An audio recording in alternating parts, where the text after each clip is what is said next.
Assalamualaikum warahmatullahi wabarakatuh. Selamat pagi anak-anakku semua. Semoga pada hari ini dan seterusnya kita selalu diberi kesehatan dan keberkahan oleh Allah Subhanahu wa taala.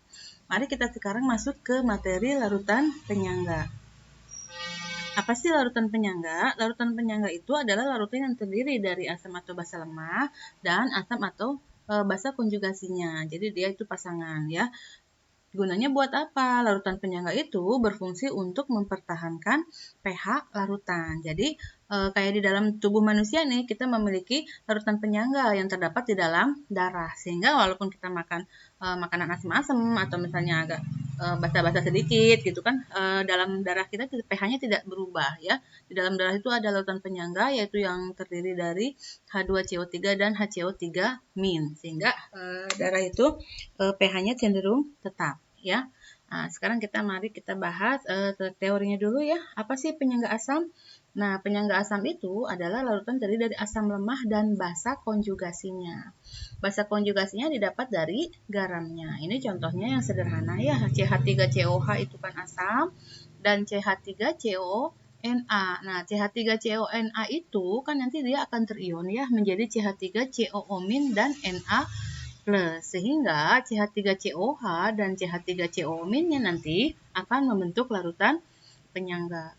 Untuk penyangga asam cirinya apa? Ya, lihat aja kalau ada asam lemah, dia berdua ya. Kalau larutan penyangga itu selalu berdua. Kalau garam kan dia sendiri, misalnya CH3CONA doang.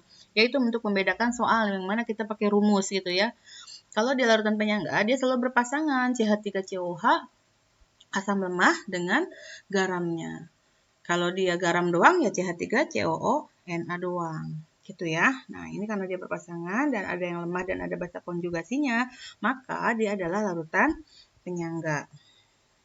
Laris ini. Sekarang kita rumusnya. Lihat kalau ada asam lemah pakai H+ ya. Rumusnya adalah Ka dikali mol asam dibagi mol garam dibagi X. X itu adalah angka indeks ion yang lemah. Lanjut, sekarang bagaimana sih mekanismenya? Kok larutan penyangga asam bisa mempertahankan pH? Kita lihat di sini. Tadi kan larutan penyangganya ada CH3COH dan CH3COO- ya.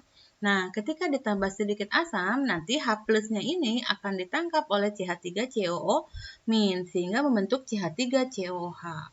Dan sehingga nanti H+-nya kan jadi nggak mempengaruhi pH karena dia udah bereaksi dengan CH3COO-. Nah, ketika ditambahkan sedikit basa, si OH-nya ini akan langsung bereaksi dengan CH3COOH, membentuk CH3COO- plus H2O. Ya, jadi nanti di larutan itu dianggap tidak ada OH- karena OH- sudah bereaksi.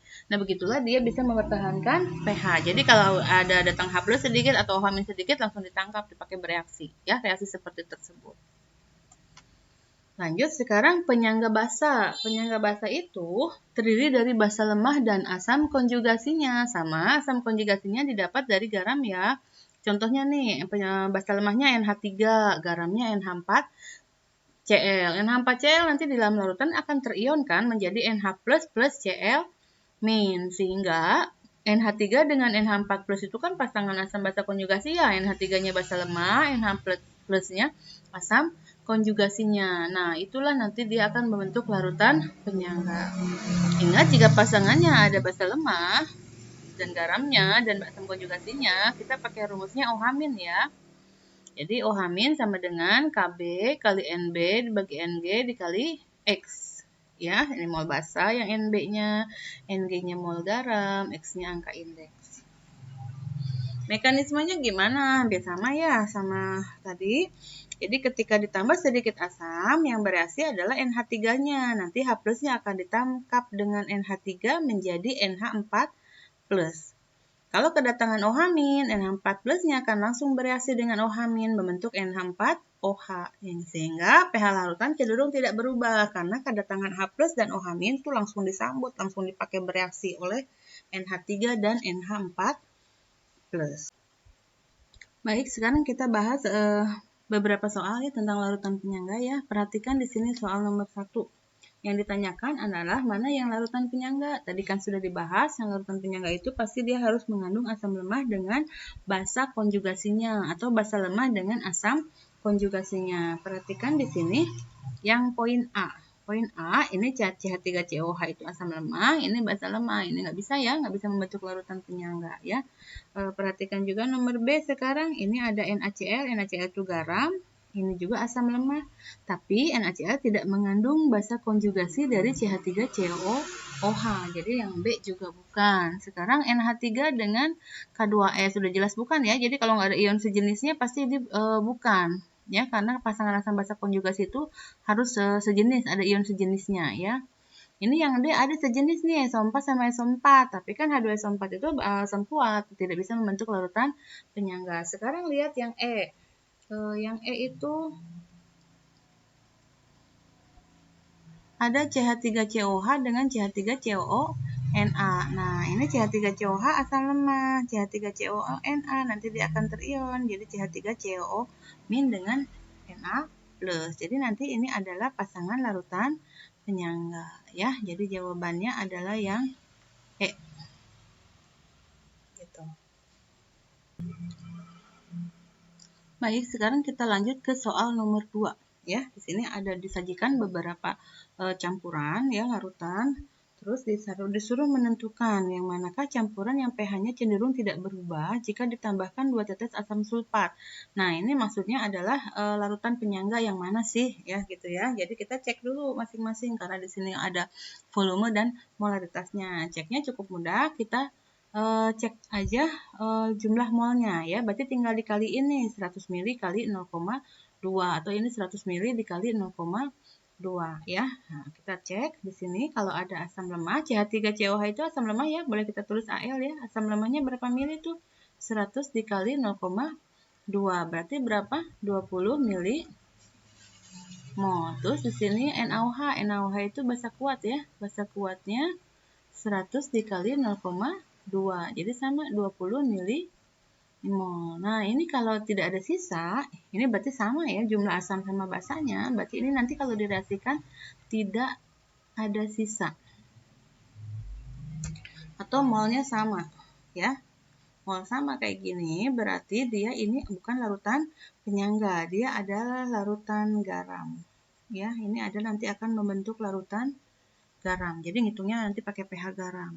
Ya, sekarang yang nomor 2. Yang nomor 2 berarti asam lemahnya berapa? 100 kali 0,2 langsung aja ya 20 mili mol. Terus CH3CONA. Oh, ini sudah garam ya. Garamnya ada basa konjugasinya ya. Ini nggak usah dicek kalau nomor 2 karena dia udah pasangan larutan penyangga ya. Di sini udah pasti dia larutan penyangga ya karena ada CH3COH dengan CH3COONA. Sekarang kita cek nomor 3. Nomor 3 itu ada CH3COH 0,3 ya. Asam lemahnya berarti 100 dikali 0,3 jadi 30 mili mol ya. Terus ada basa kuat. Basa kuatnya 100 dikali 0,1. Jadi berapa ini 20 mili mol. Nah, ini lebih besar yang mana molnya? Asam lemah lebih besar ya, mol. Asam lemah itu lebih besar. Pasti dia nanti akan membentuk larutan penyangga ya. Itu cara ngeceknya kayak gitu ya. Jadi kalau yang lemahnya yang lebih besar, dia pasti ini membentuk larutan penyangga. Tapi perlu diperhatikan itu jika OH- sama H+-nya sama-sama bervalensi 1. Kalau dia bervalensi 2 nanti lain lagi ya. Yang nomor 4 lihat di sini ada CH3COH ya, asam lemahnya berarti 100 dikali 0,1. Terus basa kuat ada 100 dikali 0,3. Ini saja di 10 milimol. Yang ini jadi 30 milimol. Lebih banyak yang mana? Oh, lebih banyak basa kuat. Mol basa kuat lebih banyak, ya. Kalau mol basa kuat lebih banyak, dia tidak membentuk larutan penyangga, tapi dia akan membentuk larutan basa, ya. Jadi jawabannya yang mana? Nomor 2 dan nomor 3, ya. Jadi jawabannya yang A. Ya, jadi perlu diperhatikan jika ada reaksi asam basa, emang lebih baik kalian bikin reaksinya MRS. Cuman kalau dia valensinya sama-sama 1, OH-1, NaOH kan OH ininya 1, CH3COH juga H plusnya 1, jadi bisa langsung dicek. Nanti yang mana yang larutan penyangga itu adalah yang mol, yang lemahnya itu akan lebih banyak, ya. Kalau mol yang kuatnya lebih banyak, dia akan membentuk asam atau basa kuat. Nah, ini mol asam lemahnya yang banyak. Ya, kalau molnya sama, dia akan membentuk larutan garam. Ya. Sekarang soal nomor 3 ya. Nomor 3 itu diketahui NH3 dan NH4Cl campuran ya. Sekarang lihat ini NH4 dan NH3 dan NH4Cl. Pasti dia itu adalah larutan penyangga. Sekarang kita cek yang diketahui apa aja sih? Oh, ada 0,03 mol punya NH3 dan 0,01 mol punya NH4Cl. Kalau dia udah satuannya udah mol, berarti kamu nggak usah dikalikan dengan volume ya. Volumenya diabaikan aja. Sekarang kita masuk nih ke rumus. Dia rumusnya OH- atau H+. Karena dia NH3, berarti dia masuknya OH- ya. Langsung aja, ini sederhana. Berarti KB kali NB dibagi NG dikali X. NB-nya udah ada belum? NB-nya udah ada. NH3 ini NB ya. Ini adalah NG. Terus X-nya mana? X-nya lihat di sini. NH4 plus kan ion yang lemah ya. Berarti nggak ada angkanya lagi kan. Tidak dikurungin dikali angka. Berarti itu adalah 1. Ya, karena NH4-nya cuma 1. Ya, tinggal dimasukin ke rumus. KB-nya 10 pangkat min 5, NB-nya 0,03, NG-nya 0,01, X-nya 1. Jadi, ini bisa dicoret ya. Ini sama ya, di belakang koma ada 2 digit. Berarti, jadi 10 pangkat min 5 dikali 3. Atau boleh biar enak lihatnya 3 kali 10 pangkat min 5 molar. Sekarang cari pOH-nya. pOH berarti bisa langsung atau ditulis dulu bisa min log OH. Ini otomatis min log OH min sama dengan min log 3 kali 10 pangkat min 5. Jadi min 5 tarik ke depan ya. Jadi 5 min log 3. Berarti pH-nya sama dengan 14 dikurang 5 min log 3. Jangan lupa dikurungin ini ya. 14 dikurang 5 berapa? 9. Min dengan min jadi plus. Jadi jawabannya 9 plus log 3. Yang mana di soal? Berarti yang B ya jawabannya.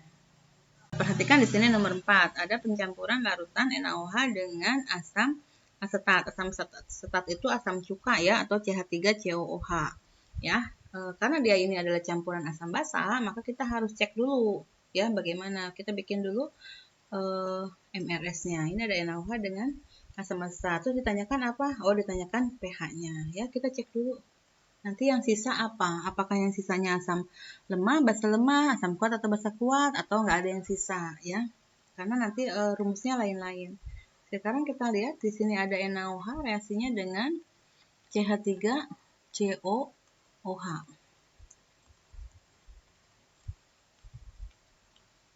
Akan menjadi apa? Nah, kita lihat di sini CH3 udah ya di reaksi asam basa, CH3COOH dengan NaOH akan jadi CH3COONa ditambah H2O. Kita bikin kondisi mula-mulanya berapa nanti? MRS ya. Nah, ya. Kita lihat di sini, oh NaOH-nya 100 ml dengan 0,1 molar. Molar 100 dikali 0,1. Jadi 10 ya milimol satuannya ya. Terus CH3COOH-nya juga ini 100 ml sama 0,2.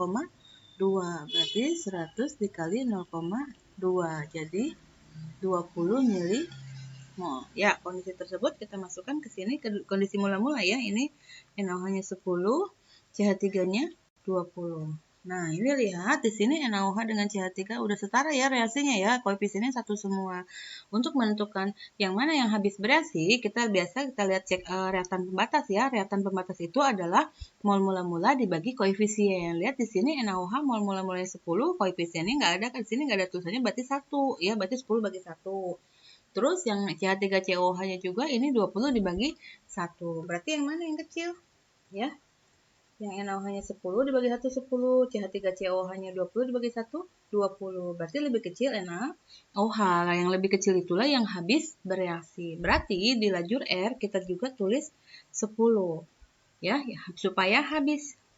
Kalau di ruas kiri, nanti kita menentukan sisanya adalah mol mula-mula dibagi yang bereaksi. Berarti 10 dikurang 10, 0. Nah, selanjutnya di lajur R ini udah beberapa kali dipakai kita dari sejak kesetimbangan ya, udah belajar kayak gini. Di lajur R ini nanti itu ngikutin perbandingan koefisien ya, karena di sini koefisien ini satu semua. Ini satu semua kan? Berarti di lajur R itu sama semuanya. Di sini adalah di CH3COH juga yang bereaksi 10. CH3CONA terbentuk 10 milimol. H2O-nya juga terbentuk 10. Oke, kalau di ruas kanan kita tambahin ya. Baik, kita cek sisanya ya. CH3COH 20 dikurang 10, 10. CH3CONA di mula-mulanya nggak ada, berarti ditambah 10 juga dia 10. H2O juga 10. Nah, kita lihat sekarang ini yang bersisa adalah asam asetat atau CH3COOH. Ini adalah asam lemah. Dengan apa ini? Garamnya, ya. Kalau yang bersisa asam lemah dengan garamnya, berarti ini adalah larutan penyangga. Ya. Kalau yang bersisa asam atau basa lemah dengan garamnya, berarti kita nanti pakai rumus larutan penyangga. Oke, kita lanjut ke atas ya. Kita lanjut ke atas. Kita tentukan ini penyangga asam atau penyangga basa. Oh, penyangga asam karena ada asam lemah ya, berarti kita langsung pakai H+. Masuk ke rumus larutan penyangga. Rumusnya adalah Ka dikali mol asam dibagi mol garam dikali X angka indeks yang lemah. Berapa Ka-nya? Ada di soal ini ya, 10 pangkat min 5. Mol asamnya yang ini ya. Ini adalah mol asam. Berapa? 10. Mol garamnya yang ini. Berarti juga dia 10. X-nya yang mana? Lihat di sini garamnya. Garamnya kan ini, ya kan? Yang lemahnya yang mana? CH3COO atau Na+, CH3COO ya, karena di sini cuma satu. Tuh, nggak ada tulisannya, berarti dia 1, berarti X-nya 1. Lanjut, berarti 10 dibagi 10, habis 1 ya. Ini tinggal 10 pangkat min 5. Langsung berarti pH-nya. pH-nya min log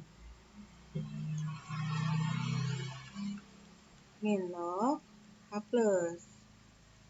Sama dengan min log 10 pangkat min 5. Berarti pH-nya 5. Ya, jawabannya adalah yang D.